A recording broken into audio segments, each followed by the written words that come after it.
Hola, muy buenas a todos. Esto es Living for Numbers y en esta ocasión vamos con un tema muy novedoso que es funciones de varias variables, o también conocidos en algunos lugares como cálculo de varias variables o cálculo 2. Bueno, sin agregar mucho más, empecemos. Bueno, para recordar, en un campo de solo una variable teníamos entendido de que y era igual a una función que dependía de x. Entonces y se volvió una variable dependiente, mientras x era una variable independiente. Esto, en función de varias variables, va a cambiar, debido a que ahora y ya no va a ser una variable dependiente, sino va a ser una variable también independiente. Y se van a formar nuevas figuras, ya no en un plano 2D, sino en un plano tridimensional. Por ejemplo, anteriormente nosotros estamos acostumbrados a ver figuras, ya sea la circunferencia, ya sea una racional, que era más o menos así, una cuadrática, que era para arriba, o muchas otras funciones en estos planos que solo era que dependían de y y de x. Pero ahora vamos a ver figuras que tengan formas un poco extravagantes o raras. Por ejemplo, así. Esto, que puede parecer raro en un principio, al proyectarse en el plano x y puede ser nada más y nada menos que simplemente un rectángulo. Que en el plano, en el plano XY se vería como un rectángulo común. Y nos vamos a centrar primeramente en la definición de el dominio de una función de varias variables. Este dominio tiene ciertas características. Por ejemplo, ahora la función de varias variables se va a denotar de la siguiente manera. Función en x, y, hasta n variables. Pueden ser muchas otras variables. Y esta va a tener un dominio el cual se va a conformar de las variables inscritas, o sea, estas variables van a ir dentro, que pertenecen a los reales elevado al exponente que va a ser el número de variables. ¿Esto qué quiere decir? A ver, vamos a hacer un paro. Quiere decir de que el dominio va a ser de todas estas variables y estas variables van a pertenecer a los reales que van a estar en una dimensión. Tal vez en su clase de vectores o en clases de fundamentos de cálculo algunos han visto de que siempre se hacía reales sin nada. Pero en vectores se aplicaba R2 porque habían dos dimensiones y R3 porque había tres dimensiones. Este es el porqué. Acá se aplica R a la n porque van a haber n variables. Tú no sabes si en cálculo de variables vas a ver 1, 2, 3, 4 e infinitas variables. Por eso acá va a haber muchas variables y el número de variables que hay acá va a ser el exponente que va a tener R en este caso. Siguiendo con el dominio, va a tener a un tal que, y acá viene lo interesante. En este punto se encuentran lo conocido como restricciones. Las restricciones. Y finalmente se cierra. Estas restricciones, ¿de dónde aparecen? Aparecen de los tipos de funciones que tenga o los tipos de datos que tenga dentro esta función. Unas cosas antes más de ir con esto más a fondo, vamos a mencionarlas. Como han visto ahora estamos usando un plano tridimensional. Tenemos un eje X, un eje Y y un eje Z. Entonces, esta figura va a tener proyecciones, o también conocidas como sombras, que en este caso en el plano XY hemos visto que ha sido el dominio. Y el dominio es la sombra. Pero también se puede proyectar en el plano ZX o en el plano ZY. Y esto es importante para poder nosotros más adelante poder graficar las funciones. Ya que si tenemos las figuras en los planos ZY, ZX y XY, podemos en algún punto graficarlas sin necesidad de tenerlas, ¿sí o no? O también podemos teniendo ya la forma original, graficarlas en los distintos planos con sus distintas perspectivas. Entonces, voy a señalar los planos. Este sería más o menos el plano XZ. Este, más o menos, supongamos que el dominio es más corto, que llega justo al tope. XY. y este es el plano ZY. Y ahora un último dato muy importante. Como es una tridimensional, ya no estamos formados por cuadrantes. Ahora lo que se llama, o su división, se le denominan octantes. Siendo este plano donde está todo positivo, donde Y es positivo, X es positivo y Z positivo, se denomina primer octante. Y después sigue la tradición maestra del reloj. Primer octante, el de atrás, el segundo octante, tercero, cuarto, quinto, sexto y bueno.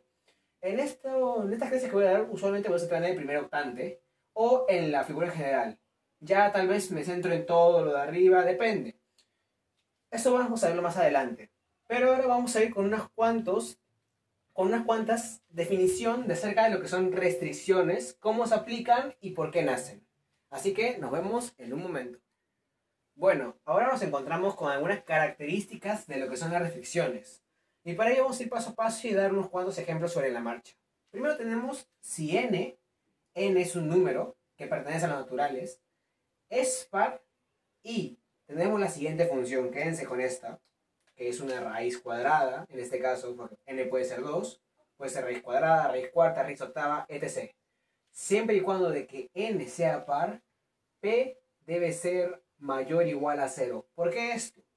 Esto lo expliqué, si no me equivoco, en un video pasado, pero ¿qué pasaría si tenemos un ejemplo? Raíz cuadrada de menos 1. Esto en los números reales no existe. Recordemos que estamos en funciones de varias variables, pero de los números reales. Entonces, esto es un número complejo en realidad. Este número se le conoce como i, o número complejo. Y este no pertenece a lo que estamos haciendo. Entonces, P tiene esa restricción que no se... Es un mundo, otra dimensión que no vemos. No, en esto no lo trabajamos. Mientras, se cumple lo siguiente. Si n no es par, P sí podría ser cualquier número real. ¿A qué se refiere esto? Digamos que ahora ya no va a ser 2, sino va a ser ahora 3. Recuerden la propiedad. Significa que el número que sale, el resultado de la raíz tercia de menos 1, debe cumplir la siguiente condición. Que el número, digamos que el número es A. A por A me debe dar menos 1. ¿Y qué número me da menos 1? Menos 1. ¿Qué pasa si multiplico menos 1 por menos 1 por menos 1? Menos 1 por menos 1 nos da 1. Y baja de menos 1. Menos 1 por 1 nos da menos 1. Entonces sí puede existir una raíz cúbica de un número negativo. Lo mismo pasa con menos 8. La raíz cúbica de menos 8 es menos 2. Y así sucesivamente. Entonces, esta restricción solo aparecerá cuando el número, que sea el número que cumple el radicando de la raíz, sea un número par. Mientras que esto se va a cumplir, la siguiente condición se cumple si y solo si P es diferente de 0. Un número, que en este caso uno no necesariamente debe ser, puede ser un número cualquiera, puede ser un número A, entre P existe.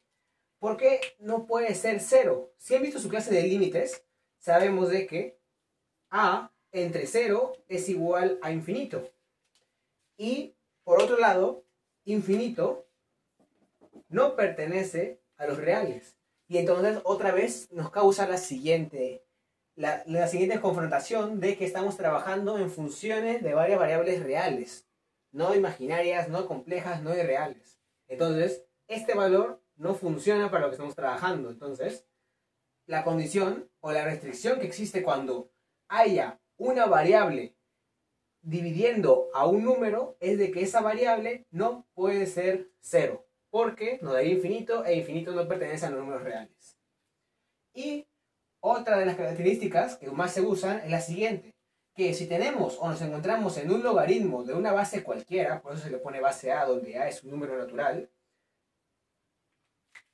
P, o el argumento del logaritmo, tiene que ser mayor a 0, ya que, si algunos recordarán, logaritmo de un número negativo, en este caso pongo menos 1 por poner un ejemplo, es, o mejor dicho, inexistente, no existe. En los números reales, obviamente. Por lo tanto, como pueden ver, las restricciones se cumplen cuando, al tratar de resolverlo con otras cosas que no sean números reales, no existen y no se cumplen. Por eso se llaman restricciones. Acá, en P, genera números complejos. Acá, en la división, genera infinitos. Y en los logaritmos generan indeterminaciones. Por lo tanto, no existen.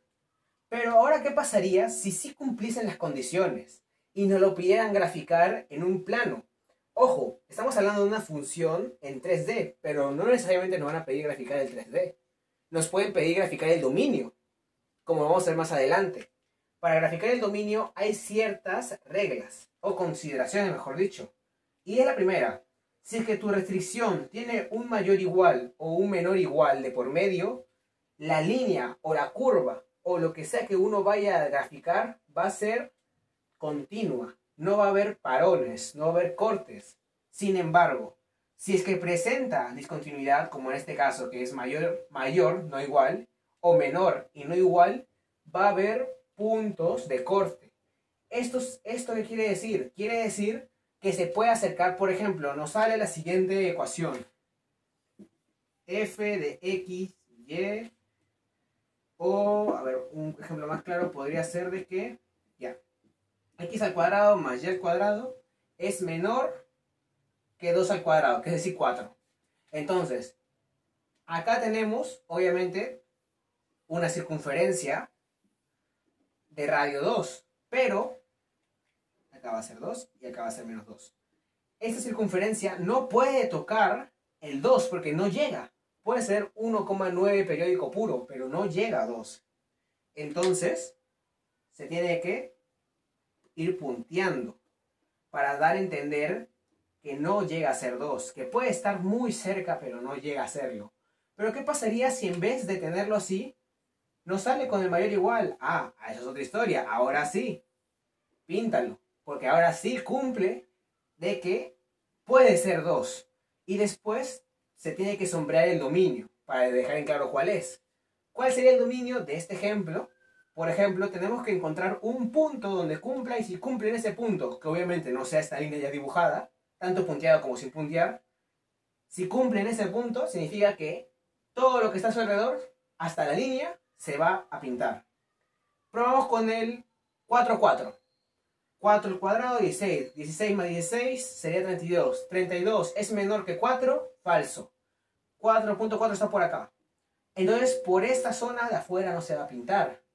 Pero si probamos con el 0, 0, 0 al cuadrado, 0. Más 0 al cuadrado, 0. Entonces, 0 más 0 es menor que 4, verdadero. Como es verdadero, este punto es verdadero. Y como este punto es verdadero, pintamos hasta que nos topemos con la línea. Y curiosamente, nos topamos con la línea en 2. Entonces, todo lo que he pintado es el dominio de la función. Entonces, bueno, nos veremos en un siguiente video con unos ejemplos sobre esto para entrar más en detalle. Sin embargo, esto es mi trabajo por hoy. Espero que les haya gustado. Muchas gracias y nos vemos en otra ocasión. No olviden darle todo por hoy. No olviden, por favor, dejar su comentario en la cajita de comentarios, darle su like si el video le ha gustado, suscribirse y tocar la campanita. Nos vemos en otra ocasión. Chau, chau.